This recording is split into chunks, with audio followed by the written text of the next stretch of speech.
Time now for our Friday roundtable discussion on some of the week's top stories. They include the deepening economic crisis and what this weekend's big meeting in Washington might accomplish.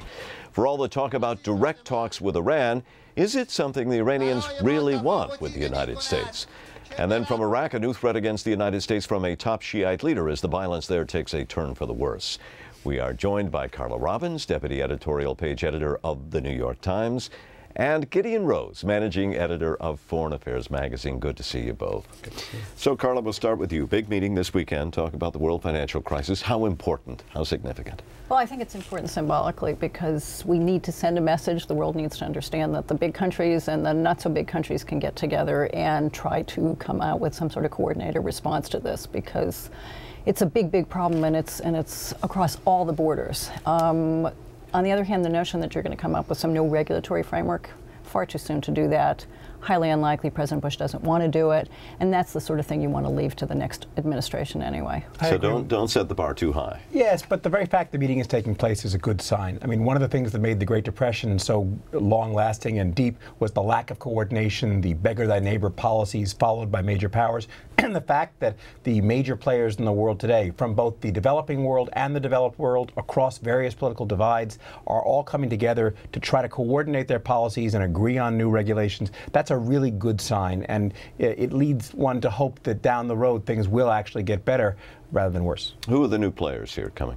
Well, you've got what the Saudis are coming, you've got the Chinese are coming. It's not just the group of 7, the group of 8. You've got, I think, the Brazilians are coming. You've got the Indians. You've got big growing economies that are coming, and they did not create this problem.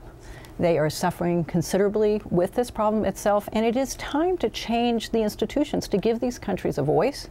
It's also to give them a sense of responsibility. They are truly stakeholders out there, and it is certainly one of the best things about this, and one has to give President Bush credit for this, is he said we're not just going to do it among the rich countries because this is a problem that goes beyond us.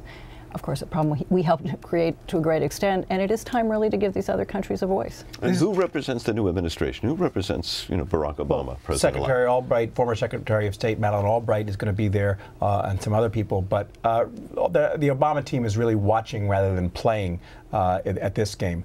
But this is a tangible recognition of how power has shifted away from the Atlantic world to a broader world, including the Far East and the Middle East.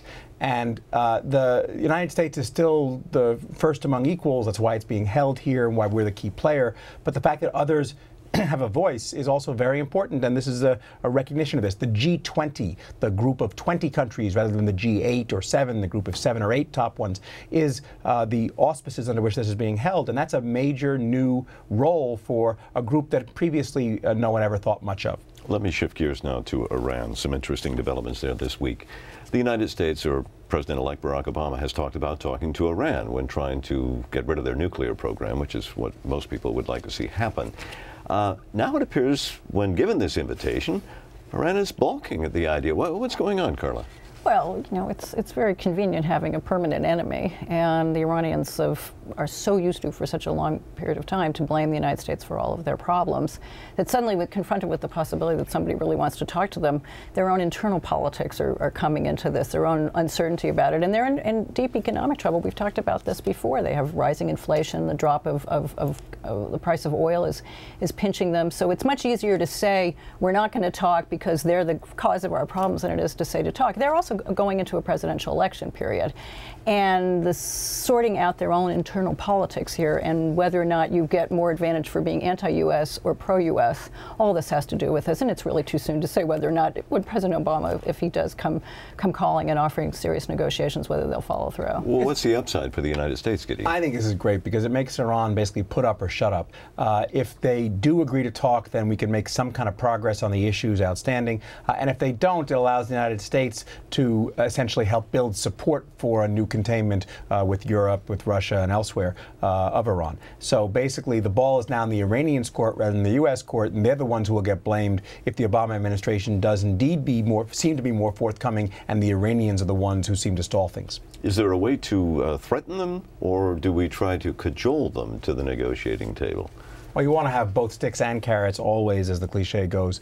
So I think right now the idea is more for the carrots, with the implicit and maybe even explicit idea that sticks would follow if the carrots didn't produce anything. You think the military option's still out there, Carla, or has that gone away with the election? The military option is always out there. No president's ever going to take it off the table. But the problem is, beyond the fact that it would just be a disaster, is that there's no one site. It's not like with Iraq, you know, when the Israelis went and took out the nuclear reactor. There are many different sites, and ultimately what's happened in Iran is that its scientists have mastered the knowledge that they need. You can collapse Natanz, which is where they have all those centrifuges spinning, but they may have centrifuges all over the country. And so the bigger question that's going to come for the next administration is, are you going to live with the Iranians have the knowledge? How do you try to contain that? Do you try to persuade them to behave more responsibly? Do you allow them to do some, you know, nuclear fuel production? But it's there almost to the point of no return on knowledge itself, and truly, you know, it would be a disastrous war. And it's not a war you can win because there are just too many places you can hide this stuff. Well, let's go next door to Iraq now. Developments there. There seems to be an uptick in the violence there. Muqtada al-Sadr, one of the Shiite clerics, a significant individual there, has come out, and he is saying that you know, if the United States continues its occupation, he will end the ceasefire that apparently he has agreed to prevent attacks on U.S. forces. Should we be worried about this? Well, I think you always have to worry about this, and he's a very powerful guy, and he's created a lot of chaos over the time. This, once again, I suspect has a lot to do with internal politics. They too are going to have elections in Iraq themselves. There's this whole negotiation over the terms of continuing, the legal terms of continuing U.S. military presence, or the status of forces agreement. There's lots of internal politics, but I think the bigger point here is that the war isn't over in Iraq.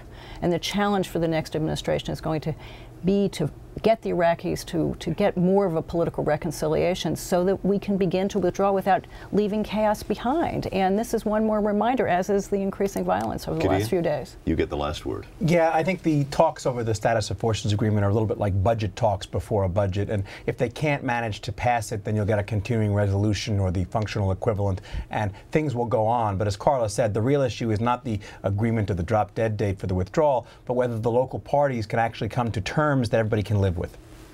All right. Gideon Rose, Carla Robbins, thank you very much. As always, we appreciate the insights. We'll look forward to what the next week brings.